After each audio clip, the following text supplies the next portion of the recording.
So guys మా ఇంటికి అవ్వ వాళ్ళు వచ్చారనమాట. So I thought I need to give surprise to them. So that's I have taken some photo shoot with them. So వాళ్ళ ఈ చిన్ని మెమొరీని ఇంకా మెమొరబుల్ గా చేద్దామని చెప్పేసి డిసైడ్ అయిపోయినాను. సో మన బుర్రని ఉపయోగించి ఇప్పుడు వాళ్ళు ఊరికి వెళ్లే లోపల మనం సర్ప్రైజ్ ఇచ్చేద్దాం. సో ఈ ఫోటోకి మా తాత వాళ్ళ అప్రూవల్ వచ్చేసింది. తాత నిన్న అందాన్ని పెంచుదాం ఉండండి అలాగే.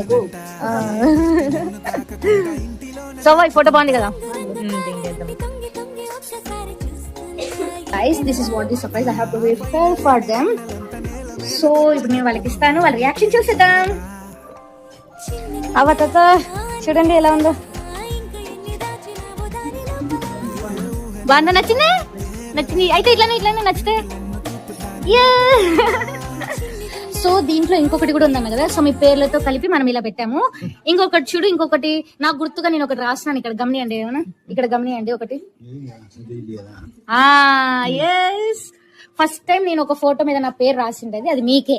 అంటే ఇది మీకు సోనీ నుంచి వచ్చింది అని.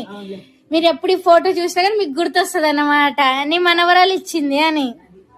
సో గైస్, సో నా సర్ప్రైజ్ తో వాళ్ళు హ్యాపీ అయ్యారు. సో మీరు ఈ వీడియో చూసి కూడా మీరు కూడా హ్యాపీ అయ్యారు అనుకుంటున్నాను. So see you in next video. Bye bye, lots of love.